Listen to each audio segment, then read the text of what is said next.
Y vamos a dar una oración. Un Buenos minutico días, nomás. hermanos. Buenos días, hermanos. ¿Cómo están? El Señor les bendiga. Un feliz sábado para todos. Buenos días, feliz sábado. Feliz sábado para todos. Dios los Vamos, bendiga. por favor, a postrarnos de rodillas y vamos a elevar una oración para comenzar la escuela sabática, el estudio de la escuela sabática en esta mañana. Vamos a orar. ¿Me escuchan bien? Quiero saber si me escuchan bien, si tienen buen sonido, por favor. Hay alguna interrupción Señor, en está lo que se acá en perfecto, Bogotá, hermano. hay algunas Gracias, interrupciones. muchas gracias, muchas gracias. Está como Hermanito, ronco, pero sí están hermanito escuchándose a Sebastián, ratitos. hermanito Estamos en, Sebastián, ¿podría usted prender la cámara si es tan amable? Sí, sí, un instante, ya la enciendo. Ok. Vamos de rodillas a elevar una oración. Estoy intentando encenderla, no sé si la señal, aquí ya está. Feliz sábado para todos. Vamos a orar, por favor. Oremos. Querido Dios y eterno Padre, cuya morada está en lo alto y sublime de los cielos, hemos venido aquí de rodillas a darte gracias por esta mañana que nos has concedido de sábado para estudiar tu palabra. Gracias te damos, Señor, porque a través de las infinitas bendiciones que tú derramas sobre nosotros, podemos, eterno Padre, ir al trono de la gracia y clamar para el oportuno socorro. En esta mañana vamos a continuar el estudio del libro de Hebreos, eterno Padre. Continuaremos estudiando la labor de nuestro Señor Jesús como sumo sacerdote en el reino de los cielos y en qué momento Él llega a ser y se convierte en nuestro sacerdote y nuestro máximo sacerdote, nuestro único mediador entre Dios y los hombres. Gracias, Señor Jesús, por esta mañana. Regálanos un- una gran porción de tu Espíritu Santo para poder entender, para poder estudiar y para poder disfrutar este momento en tu presencia. En el nombre de Jesús lo agradecemos todo. Amén. Amén. Amén.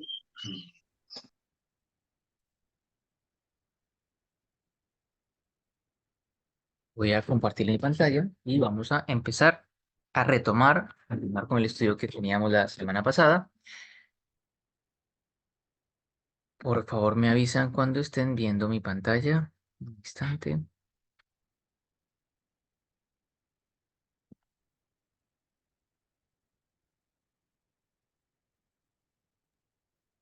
¿Están viendo mi pantallita?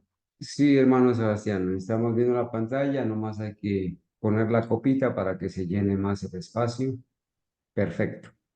¿Listo? Muchas gracias, hermano Carlos, muchas gracias. Bien, entonces la semana pasada nosotros veníamos estuvimos estudiando eh, la lección número 13, 12, la lección número, la lección número 12, y en ella veníamos observando, bueno, vuelvo y nuevamente presento la pantalla. Estamos estudiando la lección número 12, donde estudiamos Hebreos del capítulo 7, versículo 4 al versículo 14. Tuvimos presente que eh, vamos a tomar la lección del libro de Hebreos del capítulo 7, llamado Cristo es superior a Melquisedec. Lo encontramos en la página 104. Son los comentarios de, el libro es de, no me fue el nombre. El libro de los cartas de los Hebreos es de, Se llama libro de Pedro. sí, ¿quién lo escribe? Emilio. Lo escribe M.L. Andreas. Revisamos la pregunta número 1, ¿cierto? ¿A quién se parecía Melquisedec en su sacerdocio? Dijimos que a qué sacerdocio de Cristo. Resolvimos la pregunta número 2, si tendrá Cristo algún sucesor en su oficio sacerdotal, ¿cierto? Y dijimos que no tendrá sucesor porque él es sacerdote de ahora y para siempre. Revisamos que cómo se probó la grandeza de Melquisedec. Nos dimos cuenta que Melquisedec era más grande que Abraham porque tenía un reino, ¿cierto? Porque era rey, venía del linaje real, y porque el papá de Melquisedec tuvo que ser rey para Melquisedec ser rey. Como sabemos, para uno poder llegar a ser rey, tiene que tener herencia por sangre, ¿sí? ¿Quién tomaba los diezmos en la dispensación mosaica? Bueno, en la dispensación mosaica la tomaban los levitas, ¿verdad? Así que los levitas eran los encargados de tomar el diezmo, el diezmo. ¿Y de quién descendían los sacerdotes? Bueno, pues los sacerdotes venían de Abraham en su descendencia de Leví. ¿Quién confiere una bendición? ¿La mayor o la menor? Bueno, pues el menor es bendecido por el mayor, es decir, Melquisedec bendijo a Abraham, así que Abraham fue bendito por Melquisedec. ¿Quién confirió la bendición según Génesis? Bueno, la bendición la da Melquisedec y se la da Abraham. ¿Quién fue pues considerado mayor? Nuevamente nos damos cuenta que Melquisedec era mayor que Abraham solo en el ámbito espiritual por su posición y oficio como rey sacerdote, como rey y sacerdote. ¿Cuál es la intención de todo el argumento en Hebreos 7, 4, 10? Dijimos que se busca magnificar el orden del sacerdocio según el cual Cristo fue llamado, que es según el orden de Melquisedec. Es decir, sobre una nueva forma de sacerdote, sobre una nueva ley, ¿sí?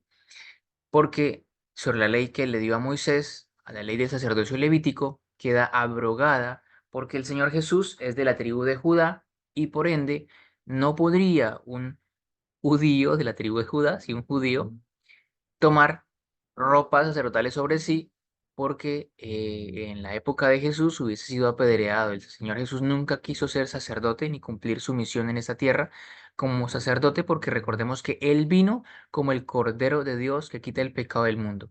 Mientras Él estuvo aquí en la tierra, cumplió la primera parte de los oficios sacerdotales, rituales que habían en el santuario. Y era el Cordero de Dios que llegaba al atrio, ¿sí?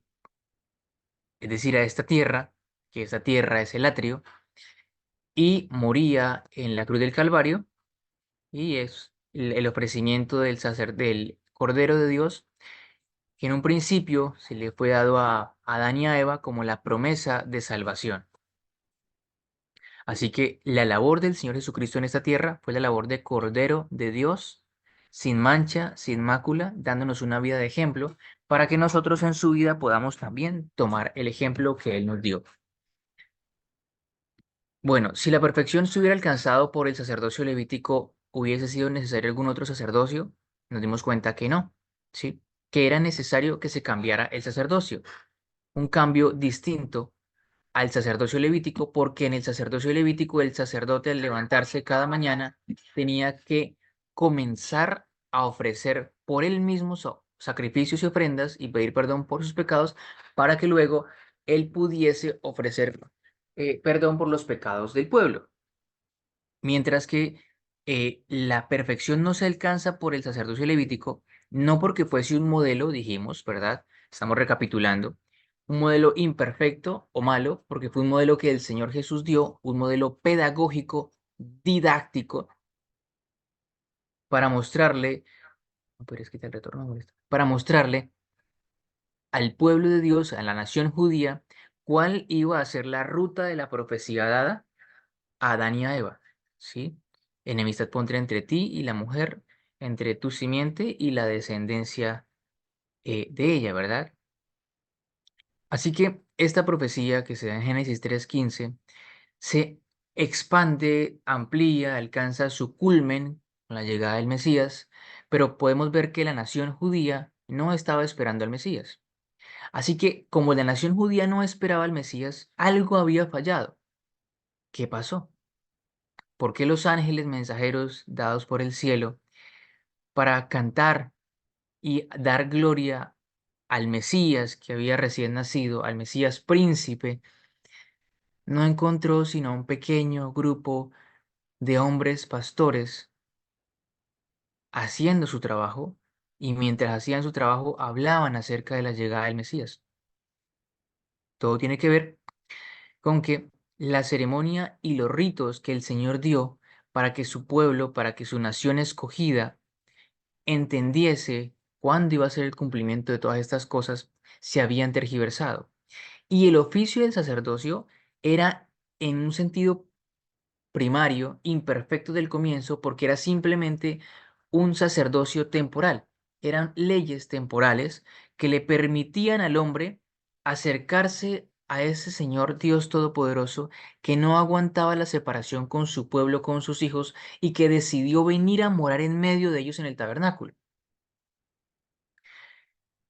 Así que el Señor Dios Todopoderoso deseaba poder estar en comunión con sus hijos, y para poder estar en comunión con sus hijos se necesitaba un sustituto por la muerte del pecado que cometían sus hijos. Así que esto era simplemente un modelo temporal. La imperfección naturalmente radicaba en que estaba basado en la intercesión de hombres ante Dios. Hombres como un sacerdote, ¿sí? Que iba a llevar la ofrenda del pecado a presentarla delante de Dios, pues en lugar santo todos los días, pues en lugar santísimo una vez al año en el día de la expiación.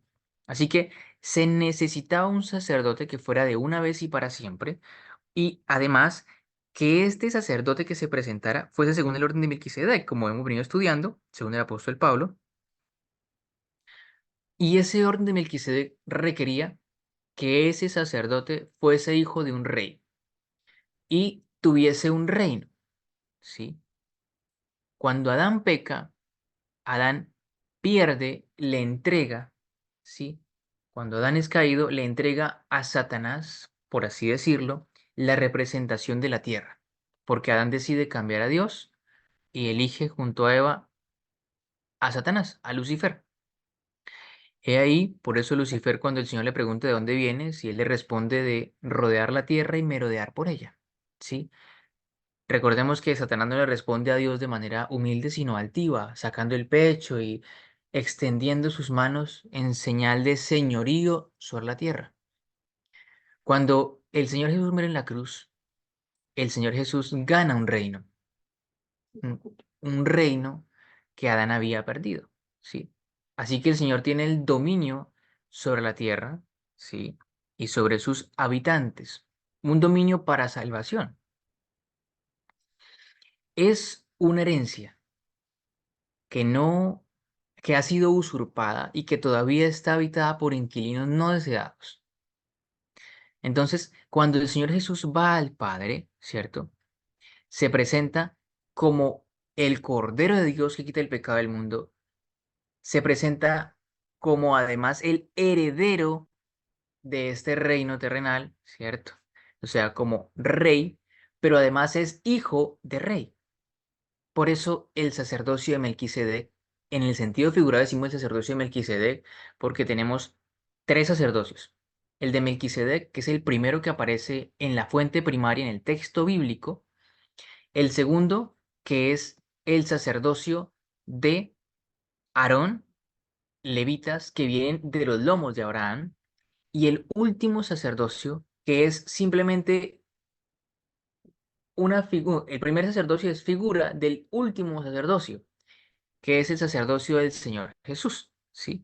Por eso, en orden de importancia, podríamos clasificar y decir el sacerdocio de los levitas, el sacerdocio de Melquisedec y el sacerdocio de nuestro Señor Jesucristo en primer orden. Por eso, el sacerdocio requirió, ¿sí?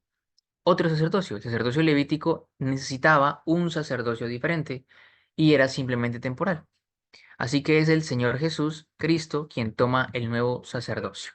Ahora, ¿cuándo se cambia el sacerdocio arónico al sacerdocio de Melquisedec? ¿Verdad? Vamos a ver el versículo 12 de Colosenses 2:14 y vamos a leer en el capítulo 6, el versículo 6, ¿sí? Sobre el comienzo del sacerdocio de Cristo. Ahora, porque cambiado el sacerdocio, es necesario que haya también un cambio de ley, ¿cierto?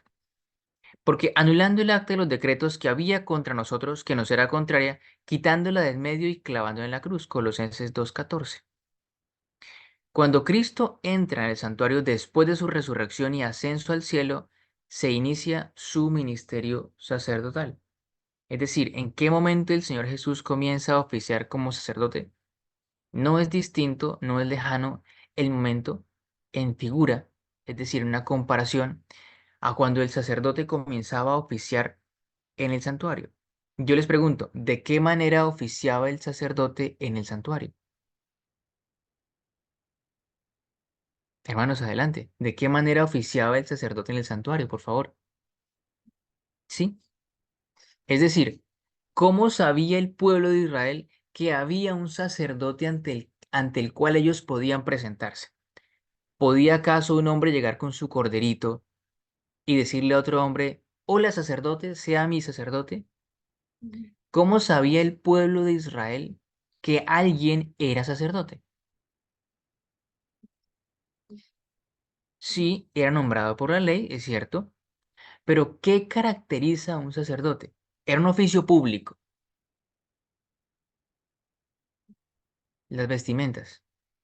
Había una distinción clara entre el pueblo raso y los sacerdotes por las vestimentas. El pueblo de Israel no podía discernir si no era por la parte externa, es decir, por la parte visual.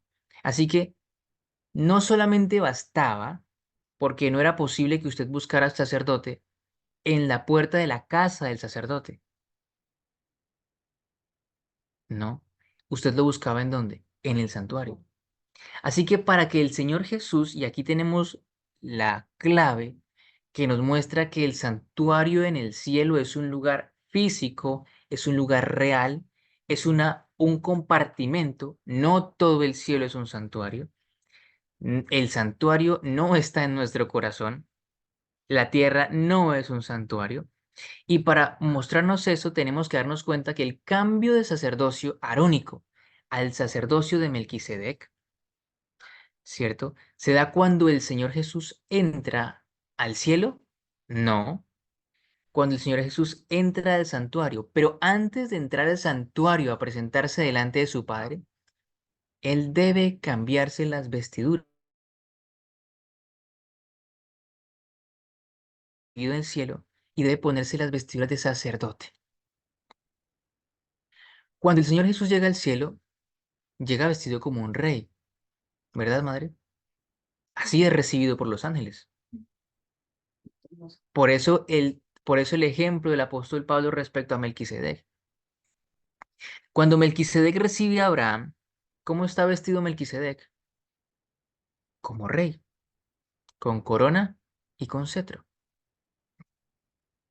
Así que cuando Cristo entra al cielo, entra como rey y posteriormente entra al santuario como rey y sacerdote. ¿Es claro eso? ¿Alguien quiere preguntar algo al respecto? ¿O aportar? Por favor, adelante, puede hacerlo.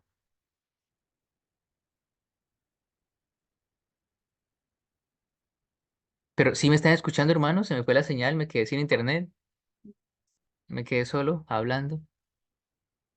Sí, todo Sí está se bien, está hermanito escuchando, hermano. Sebastián. Vale, Sí, gracias, sí. muchas gracias.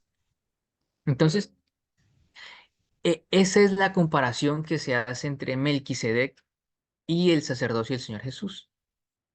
Él llega como rey al cielo, como rey, ¿sí? Deja sus vestiduras y se viste como sacerdote. Pero el hecho de estar vestido como sacerdote no le quita su derecho al trono, ¿sí? Así que, ¿cuándo se hace el cambio del sacerdocio arónico al sacerdocio de Melquisedec? No cuando Jesús muere en la cruz, no cuando Jesús resucita de la tumba, no cuando Jesús asciende al cielo y es recibido en el cielo como rey. Sí cuando, estando en el cielo, se cambia sus vestiduras sacerdotales y entra al templo, al lugar santo, a oficiar como sacerdote. Así que es hasta el instante en el que el Señor Jesús entra en el compartimento del lugar santo, es cuando realmente ha sucedido mm, el cambio del sacerdocio arónico al sacerdocio de Melquisedec. Es decir, él recibe ya como sacerdote. Hay un lapso de tiempo en el que mientras el Señor Jesús muere en la cruz y llega a presentarse como sacerdote, el sacerdocio arónico queda abolido, pero no inmediatamente se ha cambiado de un sacerdote a otro. Es decir, no me quiero poner a darle muchas vueltas, pero se acaba el sacerdocio arónico, esas figuras, esas leyes concernientes a todos los rituales que el pueblo de Israel había tenido, ¿cierto? Desde la construcción del tabernáculo, pasando por la construcción del templo de Salomón y todas sus reconstrucciones posteriores, el templo de Zorobabel, hasta que el Señor Jesús muere, que todo este sistema de sacrificios ya queda sin sentido porque tenemos al Cordero de Dios que ha cumplido la profecía. Digo sin sentido como un sistema ritual vigente, porque aún para nosotros tiene todo el sentido para poder entender cuál ha sido el plan de Dios para esta tierra, que siempre ha estado claro, siempre ha sido bien definido. Es ahí cuando se hace el cambio del sacerdocio arónico. Deja de funcionar ese sistema ritual, queda completamente abolida esa ley, esa ley ritual respecto a los sacerdotes y naturalmente respecto a las fiestas y un montón de leyes que el pueblo de Israel tenía que obedecer y tenía que cumplir. Ahora, en la pregunta 12, ¿qué más había que cambiar en el cambio de sacerdocio? Bueno, era necesario que haya también un cambio de ley, ¿cierto? Lo leemos en Hebreos capítulo 7, del versículo al 12. Un cambio también de la ley. La ley preveía que Aarón fuese sacerdote y que sus hijos sirviesen después de él. Como Cristo no perteneció a la tribu de Leví y como solamente los miembros de esa tribu podían ser sacerdotes, es evidente que debía ocurrir un cambio en la ley si Cristo iba a oficiar como sumo sacerdote. Así que, ¿cuál ley era la que tocaba cambiar? La ley del sacerdocio, no la ley de los 10 mandamientos. Porque hemos venido leyendo, ¿cierto?, sobre un tema central y es el sacerdocio. Es el capítulo 7 de lo que venimos hablando. Es la idea central del capítulo 7 y es todo el desarrollo que le da Pablo a este capítulo. No venimos hablando de la ley de los 10 mandamientos, venimos hablando de la ley del sacerdocio, de los sacerdotes, de los cambios que han habido y de los sacerdotes o de los modelos sacerdotales que hasta el momento habían existido y uno que él va a presentar, que es el sacerdocio de nuestro Señor Jesucristo. Ahora, pregunta número 3 y es, ¿la ley de los 10 mandamientos dice algo sobre el sacerdocio?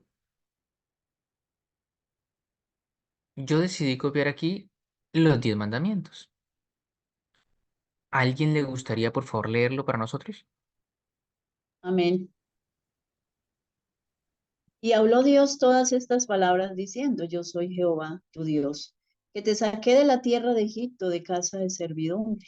Primer mandamiento, no tendrás dioses ajenos delante de mí.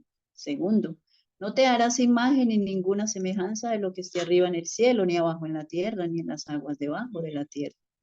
No te inclinarás a ellas ni las honrarás, porque yo soy Jehová, tu Dios, fuerte, celoso, que visito la maldad de los padres sobre los hijos hasta la tercera y cuarta generación de los que me aborrecen.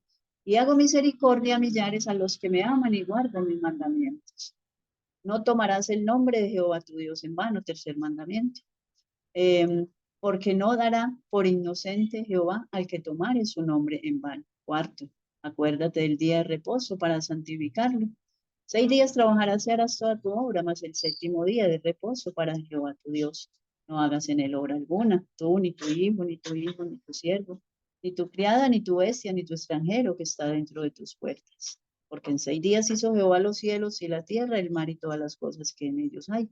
Y reposó el séptimo día, por tanto Jehová bendijo el día de reposo y lo santificó.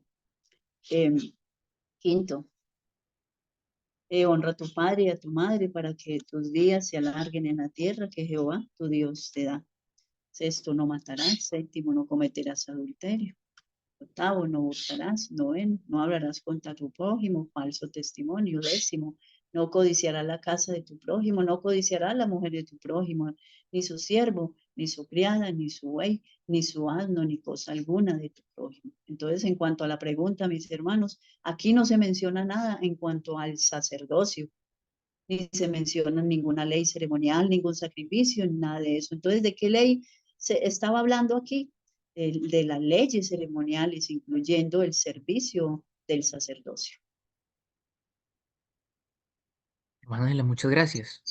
Entonces nos damos cuenta que la ley de los 10 mandamientos no dice absolutamente nada sobre el sacerdocio. Ahora, pregunto, ¿deberían cambiarse los 10 mandamientos o alguno de ellos al cambiar el sacerdocio?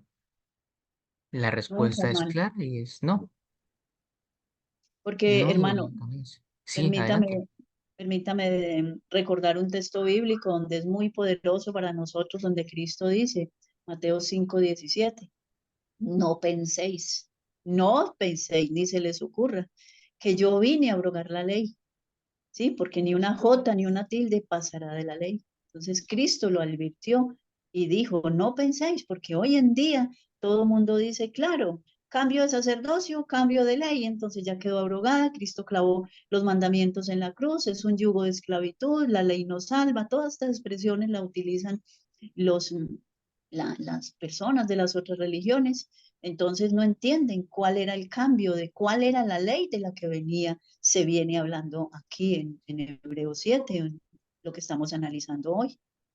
Gracias, hermano. Amén, hermana Ángela, muchas Herma- gracias. Hermano, hay una cosa muy significativa dentro de la ley del sacerdocio y la ley de los 10 mandamientos. Son dos leyes.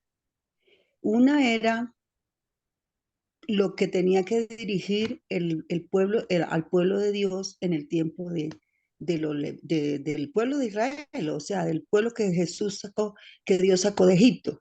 Entonces, ellos tenían que adaptarse a todo lo que Dios había dicho a través de Moisés, porque dicen que hay dos leyes, los que pelean con Dios, que la ley de Moisés y la ley de los 10 mandamientos, pues porque una sola ley de esas dos leyes fue escrita por el dedo de Dios y dada a Moisés.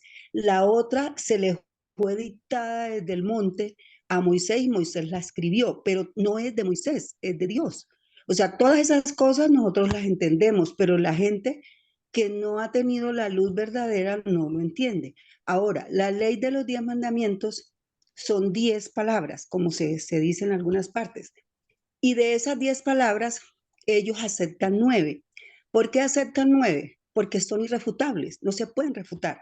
Pero como Satanás tenía un plan, porque sabemos que el santo sábado, el cuarto mandamiento, es el sello del Dios vivo, es el sello con que se sella al pueblo de Dios. Y Satanás tenía en plan traer un día para reemplazar el santo sello de Dios. Entonces, hoy en día, la mayoría de las personas no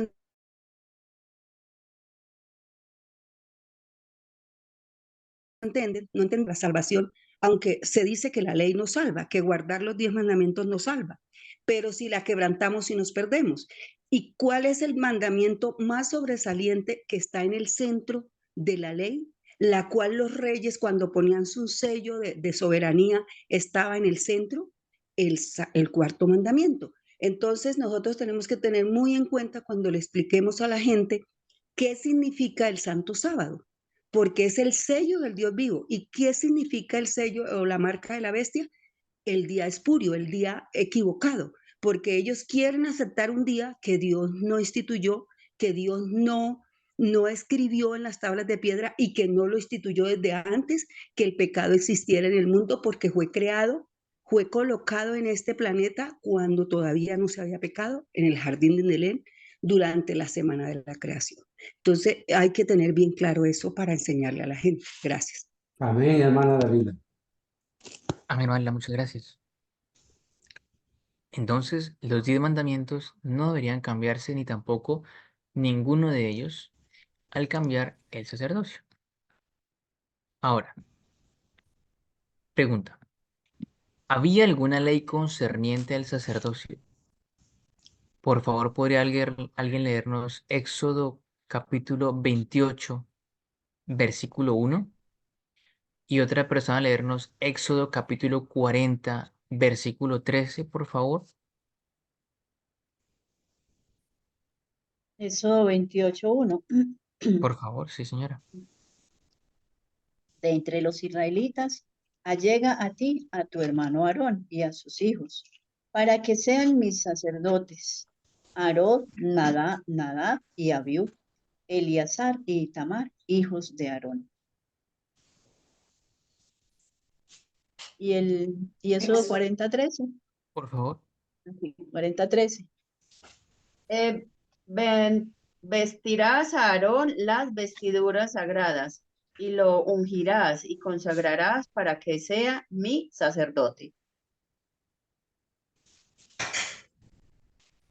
Ok.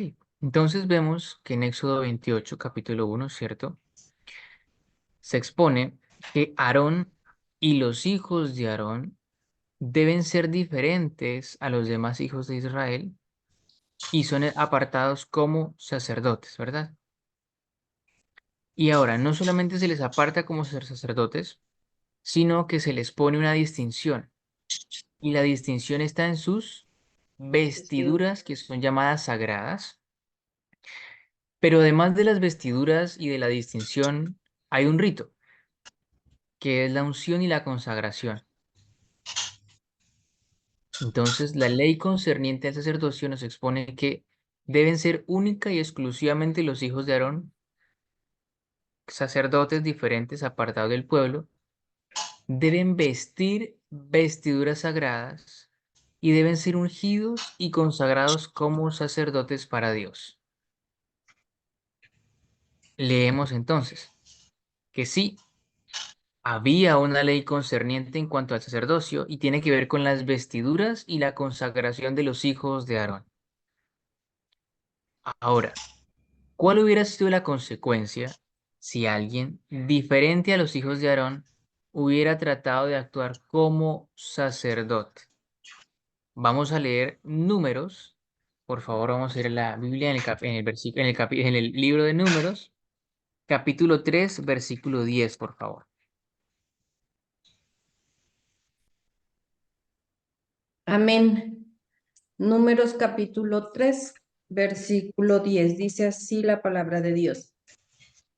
Y constituirás a Aarón y a sus hijos para que ejerzan su sacerdocio, y el extraño que se llegare morirá. Entonces, hermana, ¿cuál era la consecuencia si alguien diferente a los hijos de Aarón hubiera querido ser sacerdote? La muerte, hermano. Muy bien, la muerte. Por eso cuando hace 8 días preguntábamos cuál fue la misión del Señor Jesús aquí en la tierra, debemos tener claro, yo vuelvo y lo repito, es la misión del Señor Jesús mientras estuvo aquí en la tierra no fue una misión sacerdotal. Porque si él hubiera sido sacerdote aquí en la tierra, hubiera tenido que ser hijo de Aarón, levita, hubiera tenido que llevar un vestido de sacerdote, un vestido santo consagrado, hubiera tenido que ser ungido como sacerdote. Entonces, ahora nos damos cuenta que si eso era sombra y figura, el Señor Jesús también debió ser ungido para poder entrar a ser sacerdote. Bien, entonces vemos que si una persona por voluntad propia se creía iluminada o como fuera la situación, sin importar, se colocaba las vestiduras e intentaba entrar a ofrecer o a cambiar los panes de la mesa, a colocar aceite en el candelabro o a colocar incienso en el altar del incienso, en estos tres,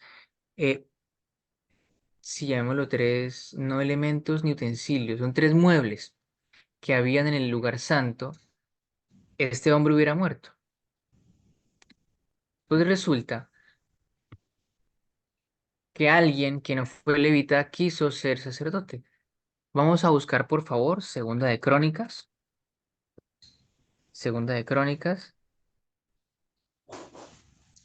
capítulo 26. Segunda de Crónicas, capítulo 26. Amén. Si alguien lo tiene, por favor, puede leerlo. Sí. Sí, entonces el pueblo de Judá tomó a Usías de 16 años y lo proclamó rey en lugar de Amasías, su padre. Verso 16.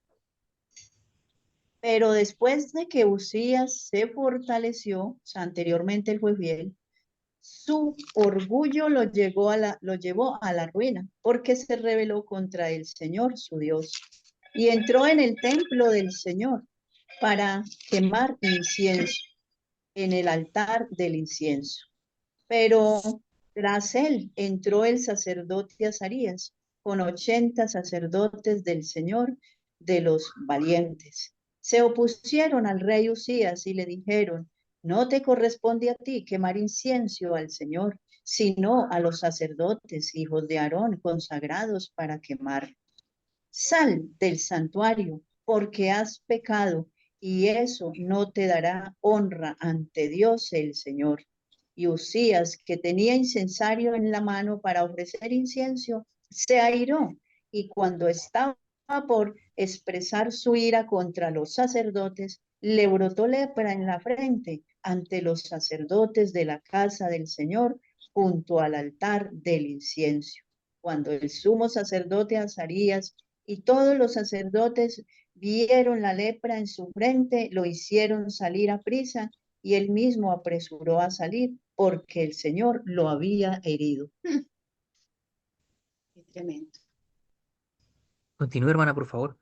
Sí, así el rey Usías quedó leproso hasta su muerte. Habitó en una casa separada, excluido de la casa del Señor, y su hijo Jotán se encargó de la casa real y gobernar al pueblo. Sigue, ¿sí? Gracias, hermana Sigo. Ángela, muchas gracias. Ya, No, ahí está bien, ya sí, ya terminamos la acabé. historia de Usías. Sí. Luego dice que se murió y bueno, que los demás hechos de él están escritos en, en las crónicas de los reyes de Judá. Entonces, ¿alguien que no fue levita trató de actuar como sacerdote? Y la respuesta es sí, un rey llamado Usías. ¿De dónde creen que aprendió el rey Usías estas costumbres? Hace 8 días hablábamos que los reyes generalmente en la edad antigua tenían mucha mayor honra si actuaban como sacerdotes, que el oficio de rey no iba separado del oficio del sacerdote. Ya incluso en la Edad Media encontramos costumbres medievales donde los reyes van caminando y extienden sus manos y los habitantes de los pueblos medievales se hacen debajo de ellos para ser como sanados o bendecidos. Es decir, que se creía que el rey tenía un poder sobrenatural dado por Dios para curar, para sanar o para bendecir. Esta costumbre medieval naturalmente fuera de costumbres del mundo antiguo, de la edad antigua, donde los reyes, por ejemplo, el caso de Faraón, decíamos hace 8 días, cuando Moisés le va a hablar, Faraón tenía las insignias para el pueblo egipcio de ser Dios. Y no había Dios fuera de Faraón, tanto para Faraón como para los egipcios.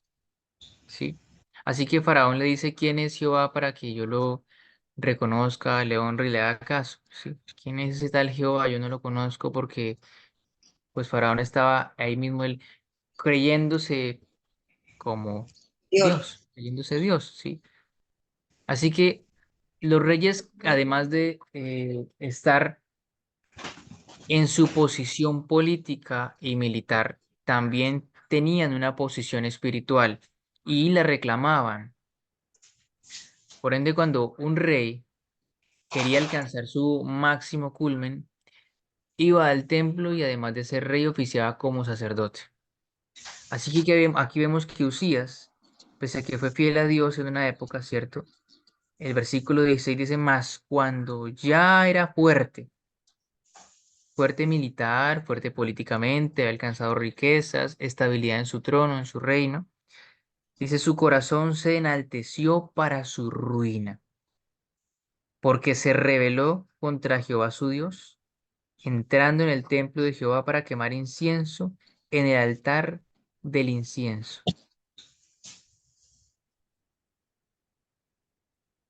Usías no entró al templo de Jehová vestido como rey, sino como sacerdote, ¿sí?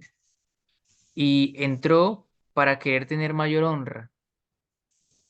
Entró rebelándose frente a la ley que había sido dada y que él conocía muy bien, en la que solamente los sacerdotes podían entrar al lugar santo. Usías entró al lugar santo, porque en el lugar santo era donde se ofrecía el incienso para Dios diariamente. Y yo les pregunto, ¿cuántos sacerdotes creen ustedes que oficiaban en este momento en la casa de Israel? Eran más de 80. ¿Y dónde estaban el resto? Dice, y entró tras él el sacerdote Azarías y con él 80 sacerdotes de Jehová, varones valientes, y se pusieron contra el rey Usías. ¿Dónde estaban los demás? ¿Dónde estaban los demás? Posiblemente podrían haber estado en el atrio oficiando, o bueno, algo, no sé, que estaba el atrio también. Esto es un acontecimiento muy grande, y es que el hecho de que un rey osase pasar del atrio en presencia de quienes estaban oficiando, ¿cierto? No pasó desapercibido. La noticia corrió y llegaron 80 sacerdotes valientes. ¿Qué le pasaba a la gente cuando se rebelaba contra el rey? En el mejor de los casos era decapitado, ¿no? Naturalmente, la muerte. Así que estos sacerdotes, que eran valientes, se opusieron a que este rey ofreciera incienso en el lugar santo. Yo estoy completamente seguro de que habían más de 80 sacerdotes. Y también estoy completamente seguro de que muchos no quisieron ser valientes y decidieron hacer de cuenta que esto no estaba pasando. Decidieron Hermano muchos no ir Sebastián, al santuario. Sí, señora, cuénteme. bueno, cuenta aquí en el PDF de M.L. Andresen que llegaron a ver tantos sacerdotes que solo les tocaba, llegó un tiempo que les tocaba oficiar solamente 2 veces al año. Y llegó el tiempo en que habían tantísimos, se sumó mal la cuenta, de que solamente les tocaba oficiar en el lugar santo solamente una vez en su vida. Entonces llegaron a ser muchísimos. Gracias, hermano. Así es. Gracias, hermana, muchas gracias. Llegaron a ser muchos, ¿verdad? Eran el pueblo numeroso sobre la tierra y los hijos de Leví no eran la excepción. Pero, ¿por qué solo 80? Bueno, porque no querían irse en contra del rey. Estoy seguro que no tenían por qué aparecer todos, porque muchos de ellos estarían lejos, quizá no se dieron cuenta de la noticia, pero de entre los que se enteraron 80 son pocos. Y entraron tras el rey, ¿sí? Y se pusieron contra el rey Usías y le dijeron, no te corresponde a ti, oh Usías, no le dijeron rey, no te corresponde a ti, oh Usías, el quemar incienso a Jehová, sino a los sacerdotes hijos de Aarón, que son consagrados para quemarlo. Sal del santuario porque has prevaricado y no te será para gloria delante de Jehová Dios. Es decir, no solamente ubican al rey en su postura, decirle usted es rey, sí, pero a usted no le corresponde quemar incienso. Le recuerdan la ley, ¿cierto? Le dicen, ok, porque solamente los hijos de Aarón. Y posteriormente le dicen, váyase. Y luego de echarlo le recuerdan que eso no va a ser bien, no le hace bien al rey delante de Dios. ¿Sí? ¿Y qué pasa con Usías? Naturalmente es un hombre iracundo. Dice que Usías, teniendo en la mano el incensario, se llenó de ira. Y en su ira, dice que estaba por, y en su ira contra los sacerdotes, la lepra le brotó en la frente. ¿Y cómo termina el rey? Bueno, el rey termina leproso hasta el día de su muerte, en una casa apartada, ¿cierto? Y fue su hijo quien se encargó de gobernar al pueblo de Israel. Esta costumbre de Usías la tenían los reyes paganos, pero el pueblo de Dios quería que su pueblo fuese una nación diferente, una nación distinta, y por esto no permitía que el sacerdote se inmiscuyera, se mezclara en las cuestiones religiosas. Es decir, había una clara, en términos modernos, ¿no? Podemos decir que había una clara separación entre iglesia y el Estado.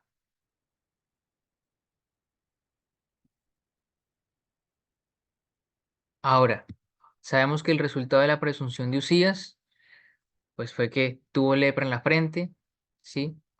Y le tocó vivir en una casa solo hasta el día de su muerte, y por lo cual fue excluido de la casa de Jehová. O sea, no pudo nunca más entrar al santuario y le tocó vivir como vivían los leprosos en aquella época, apartado de la gente. No sé si le tocaría gritar inmundo, inmundo, no creo por ser rey, pero sí llevó una vida de soledad.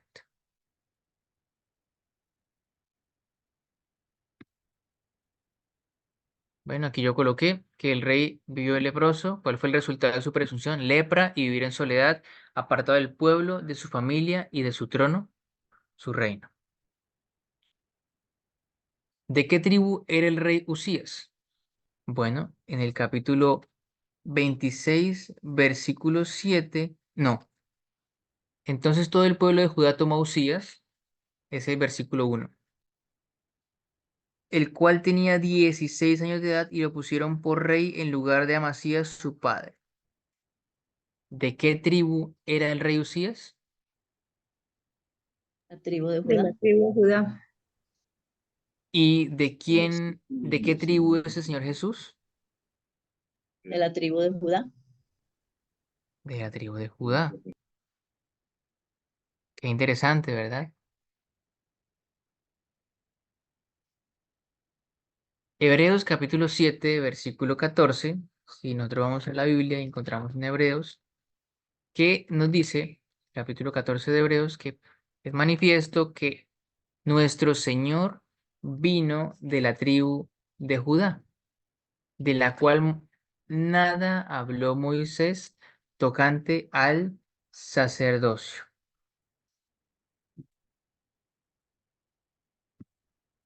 Pregunta número 21. Si el sacerdocio se le dio tan estrictamente a Aarón, ¿cómo podría Cristo ser aceptado como sacerdote? Vamos a ver el capítulo 7, versículo 12, por favor. Alguien que lo 7:12. pueda leer. Leo. Sí. Pues cambiar, Pues al cambiar el sacerdocio es necesario cambiar también la ley del del sacerdocio. Ya. Ya, al cambiar la ley era necesario cambiar el sacerdocio.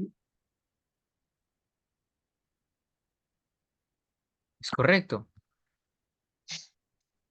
Un cambio también de la ley. La ley preveía que Aarón fuese sacerdote y que sus hijos sirviesen después de él. Como Cristo no perteneció a la tribu de Leví y como solamente los miembros de esa tribu podían ser sacerdotes, es evidente que debía ocurrir un cambio en la ley si Cristo iba a oficiar como sumo sacerdote. Repito la pregunta, si el sacerdocio se le dio tan estrictamente a Aarón, ¿cómo podía Cristo ser aceptado como sacerdote? Por favor, entonces, ¿cómo podía Cristo ser aceptado como sacerdote? Por el cambio en la ley del sacerdocio.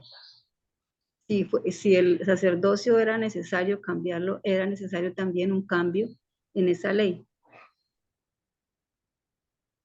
Nosotros vivimos en la época moderna, ¿no? Cuando sale una ley, hay una palabra bien interesante. ¿Alguien se acuerda de esa palabra? Lo que hace la nueva ley frente a la ley anterior. Pues La nosotros, nueva constitución. La nueva nosotros constitución. Sí. La nosotros palabra esa, Hermana.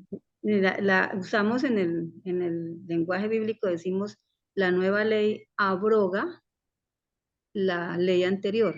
No sé en el lenguaje judicial cuál es el término exacto. creo que es derogó, Derogó, sí. ujú, que es sinónimo de abrogar también. Entonces, si una ley se va a derogar, se va a abrogar, es porque ya hay una ley nueva. Es decir, no se puede derogar o abrogar una ley si no se ha sacado una ley nueva. ¿Y en qué momento es que una ley reemplaza a otra? ¿Puede haber un lapso de tiempo en el que se quede sin ley? ¿Un estado, una nación? La respuesta es no. No. Si se tiene una ley y sale otra, en el momento de la publicación de la nueva ley, en el edicto en la que se publica, se dice que esa ley deroga la ley número tal anterior, ¿verdad? Entonces, si el sacerdocio se da a Cristo, o sea, es tan estrictamente Aarón, ¿cómo podía Cristo ser aceptado como sacerdote? Con un cambio de Cuando, ley. cuando el rey da el decreto, ¿no? Como en el caso del terrenal es cuando el presidente o cuando el encargado lee o publica el decreto. En este caso, quien publicó el decreto fue el rey Jehová, que ¿Dónde lo encontramos, madre? por juramento establece que su hijo es sumo sacerdote según el orden de Melquisedec. ¿Qué me preguntaba? Y yo le pregunto, ¿en qué momento de la historia esa ley es decretada? ¿Cuándo Dios el Padre decreta que hay una nueva ley respecto al sacerdocio? Hermano Carlos, por favor.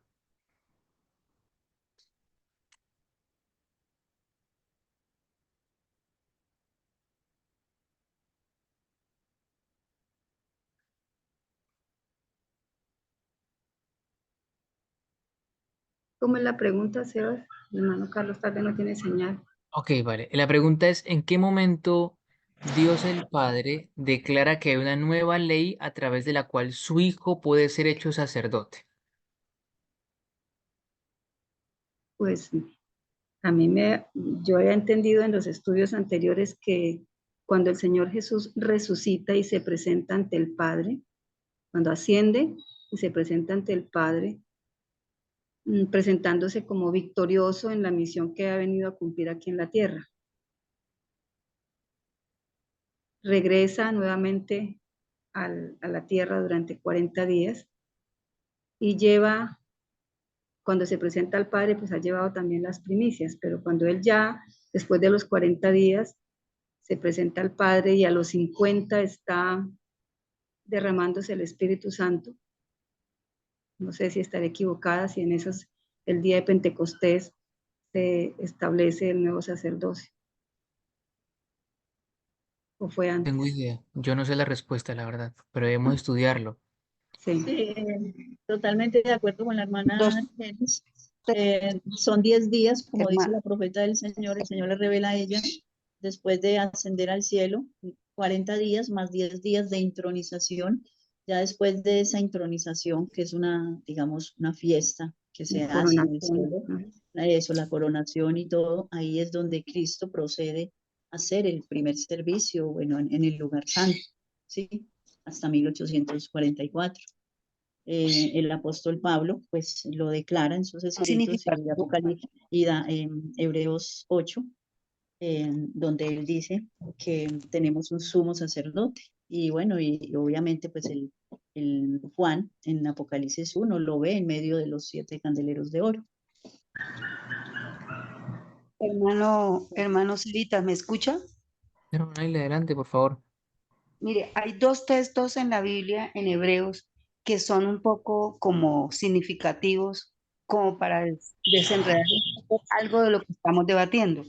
En el capítulo 2 de Hebreos, no, capítulo 12 no, capítulo 7 de Hebreos, versículo 15 dice así: y esto es aún más manifiesto, si a semejanza de Melquisedec se levanta un sacerdocio, un sacerdote Diferente.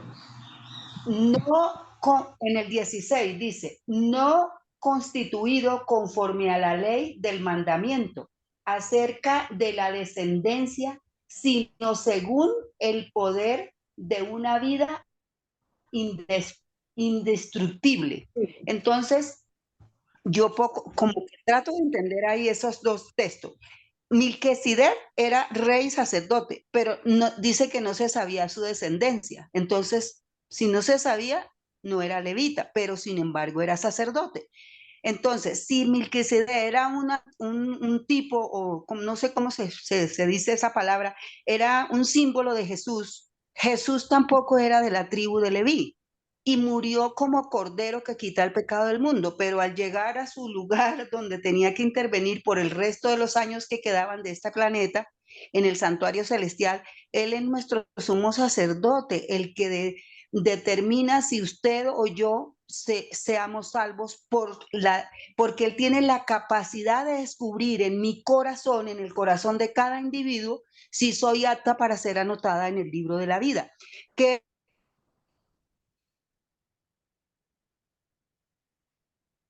si alguien no había confesado su pecado, moría. Y Jesús tuvo que morir por cada uno de los pecados de nosotros. En este momento Jesús está interviniendo en el santuario celestial para nuestra salvación. Ya ninguno de nosotros podemos ocasionar la muerte de Jesús porque Jesús es indestructible, según lo que dice el texto. Entonces, mire que eso tiene una trascendencia muy profunda, hermano, y valdría la pena seguir estudiando hasta poder que el Señor Jesús nos conceda a través del Espíritu Santo tener bien claro ese como un misterio, ¿no? Como ese misterio que a la final, pues Dios es Dios y Él sabe cómo hace sus cosas y lo que no podamos entender aquí, seguramente la eternidad no nos va a alcanzar para entender el misterioso amor de Dios. Gracias. Amén, hermana Lila, Eh, muchas gracias. Muchas hermano gracias. Sebastián, Sí, hermano Carlos. hermano Sebastián, bueno, ya teniendo claro lo que su merced acabó de explicar hace un rato de que el cambio de ley no se refiere al cambio de la ley moral, al cambio de los 10 mandamientos, porque eso es lo que asegura el mundo evangélico, ¿no? Aquí dice que hay cambio de ley, entonces hay que abolir los 10 mandamientos. Realmente el cambio de ley, pues, es el cambio de la ley del sacerdocio. Queremos, queremos eh, a- eh, mencionar lo siguiente, hermano Sebastián. Ya la hermana Argenis y la hermana Ángela nos han comentado en qué momento el Señor empieza su función como sumo sacerdote en el en el lugar santo del santuario celestial, en ocasión de cuando Él asciende al cielo, empezando en el año 31, ¿cierto? Cuando Él muere y luego asciende a los 40 días después de que resucita. Hay algo particular, hermano Sebastián, que nosotros lo encontramos en Mateo, capítulo 1, perdón, capítulo 2 y el versículo 11. Vayamos ahí al texto, por favor, todos. Mateo, capítulo 2 y el versículo 11. Y es algo particular porque en ese momento los sabios, los sabios de Oriente, cuando nace Jesús allá en Belén, se acercan, ellos estudiosos de las profecías, se acercan guiados por Dios, obviamente, y llegan hasta el lugar donde había nacido Jesús. Y dice el versículo 11, y al entrar en la casa, vieron al niño con su madre María, y postrándose, lo adoraron a Jesús, no a María, lo adoraron a Jesús. Y abriendo sus tesoros, le ofrecieron presentes. ¿Qué le ofrecieron? Oro, incienso y mirra. Vale la pena preguntarse, bueno, ¿por qué le ofrecieron estos presentes y no le llevaron otras? Bueno, le ofrecieron oro porque Cristo es rey, ¿sí? Le ofrecieron incienso porque Cristo se iba a constituir en nuestro sumo sacerdote, ¿sí? Porque el sumo sacerdote es el que ofrece el incienso. Y le ofrecen mirra porque con la mirra se ungía a los profetas. Entonces el Señor Jesús, estando en esta tierra, hace la vez de Salvador, hace la vez de Cordero, muere en la cruz, como el Cordero era degollado en el atrio, ¿cierto?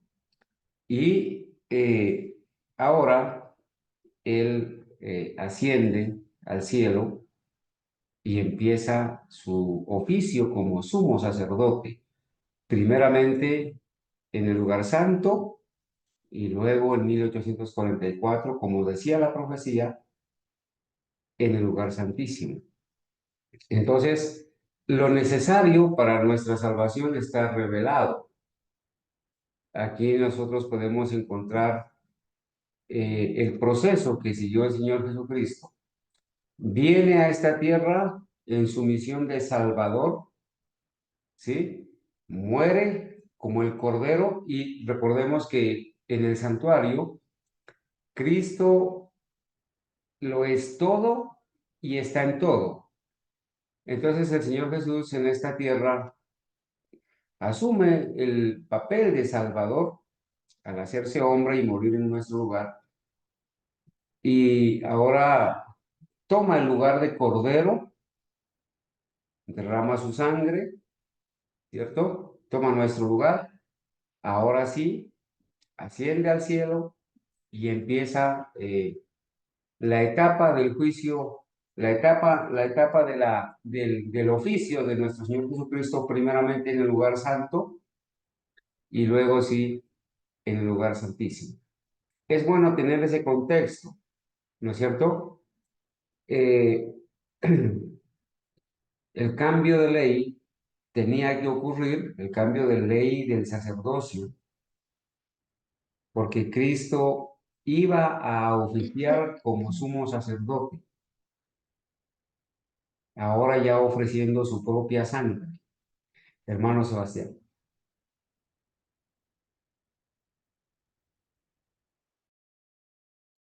Amén, hermano Carlos, muchas gracias, muchas gracias. Eh, para muchas denominaciones evangélicas, lo que el apóstol Pablo está escribiendo en el libro de Hebreos es considerado como algo nuevo y como un nuevo evangelio. La verdad es que no es así. Si nosotros miramos lo que hace el apóstol Pablo es explicar el plan de la salvación que fue dado desde el Antiguo Testamento. El Nuevo Testamento no es más sino una explicación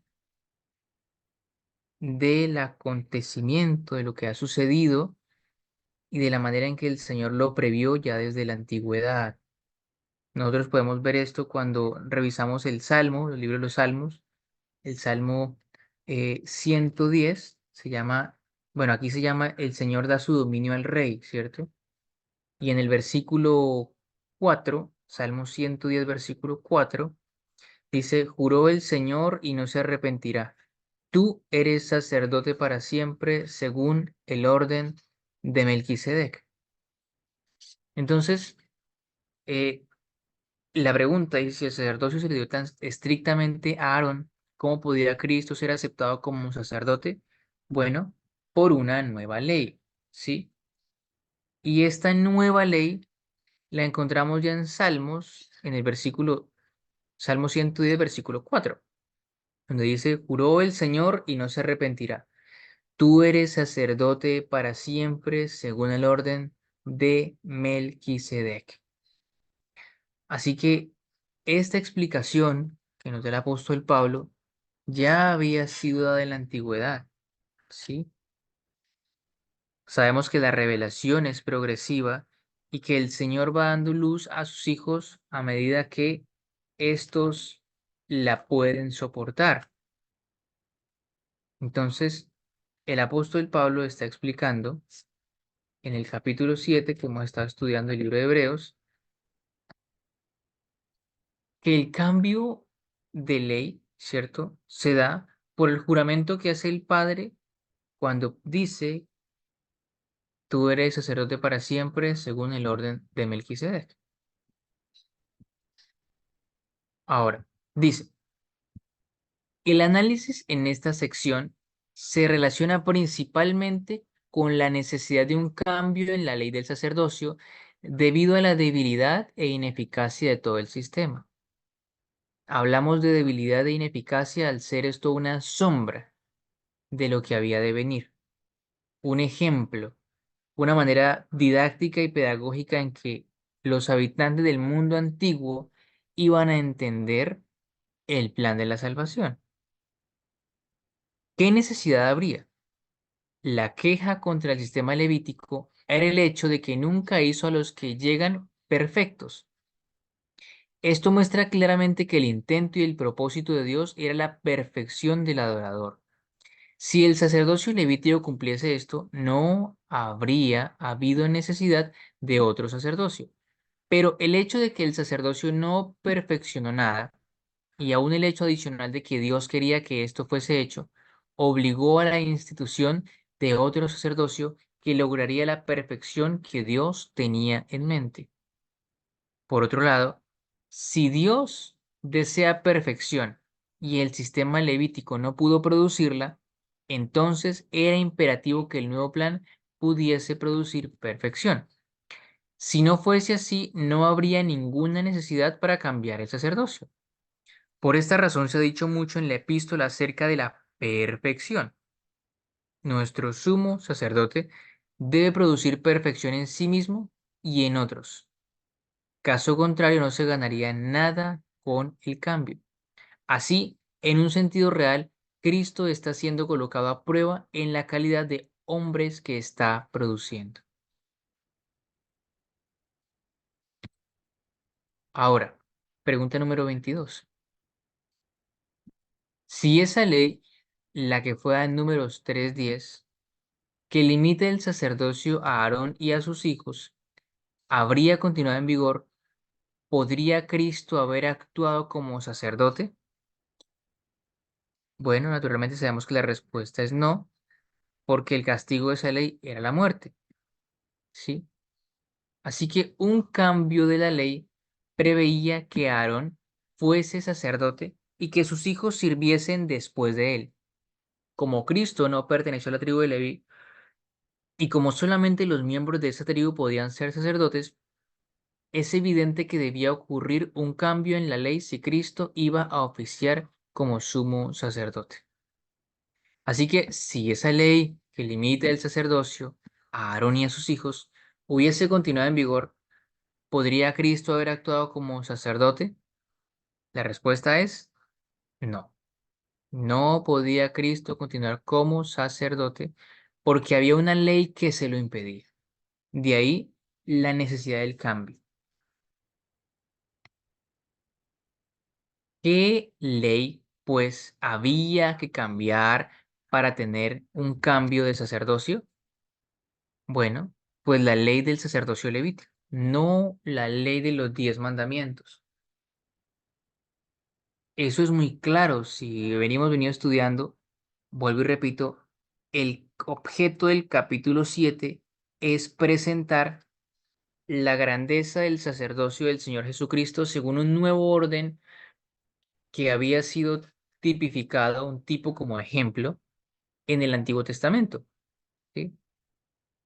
Así que la ley que había de cambiar para obtener un nuevo cambio de sacerdocio es la ley del sacerdocio levítico, porque al leer la ley de los 10 mandamientos encontramos que nada dice esa ley respecto del sacerdocio. Ahora, ¿hubo alguna vez un sacerdote antes de Cristo de la tribu de Judá? Entiéndase sacerdote como alguien que ha sido ungido, que lleva vestiduras santas y que pues venía de la tribu de Leví según la ley del sacerdocio levítico. A la pregunta, en Hebreos 7, capítulo 13 y versículo 14 leemos, ¿y aquel de quien se dice esto? ¿De quién se dice esto? Pues del Señor Jesucristo. Es de otra tribu de la cual nadie sirvió al altar. Pero nosotros leímos que Usías estuvo parado en el altar ofreciendo incienso. Pero aquí la pregunta se entiende es que si había un sacerdote, Usías no era sacerdote, solo era rey. Y aquí leemos que nunca, jamás en la historia, ningún judío de la tribu de Judá sirvió al altar. Es decir, no hubo ningún sacerdote antes de la tribu de Judá. Porque manifiesto es que nuestro Señor vino de la tribu de Judá, de la cual nada habló Moisés tocante al sacerdocio.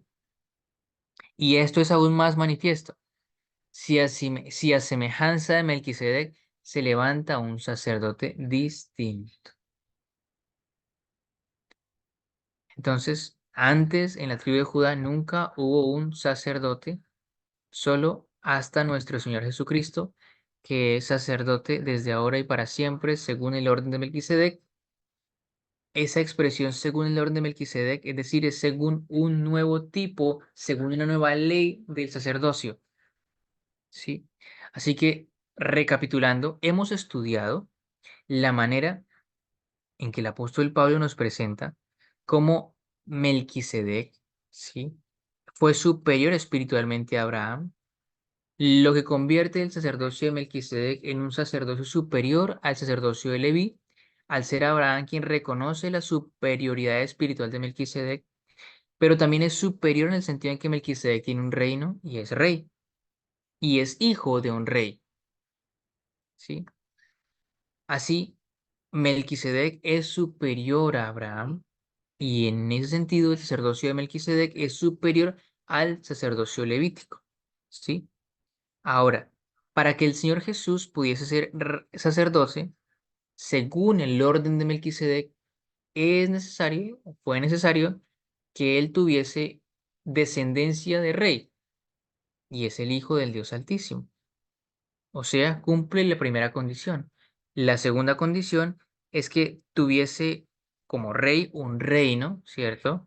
Y todo lo que a un reino atañe, y posteriormente que fuese sacerdote y llega al cielo como rey y es hecho por el Padre como rey y sacerdote, y cuando el Padre declama o proclama el decreto, sí, yo te engendré hoy, mi hijo eres tú. El Salmo número 2. Así que podemos entender que el Señor Jesús es hecho un sacerdote que quiere constituir hombres perfectos, así como Él fue perfecto. Y en ese sentido es que podemos entender la expresión, el versículo de la Biblia que dice: sed pues vosotros perfectos, así como vuestro Padre que está en los cielos es perfecto. ¿Qué se exige de nosotros según este nuevo orden sacerdotal? La perfección. Así que es nuestro deber, hermanos, llegar a ser perfectos, como nuestro Señor Jesucristo fue perfecto. Y esa perfección solamente la lograremos no bajo el camino ancho, sino bajo un camino angosto y difícil, a través de penas, pesares y de muchas dificultades aquí en la tierra, pero nuestros ojos deben estar puestos en el reino de los cielos. En 8 días continuaremos estudiando la lección número 13. Yo he decidido tomar la lección, entonces los acompañaré en 8 días nuevamente con la ayuda y el favor de Dios. Vamos a hacer una pequeña oración para terminar la lección y posteriormente vamos a cantar.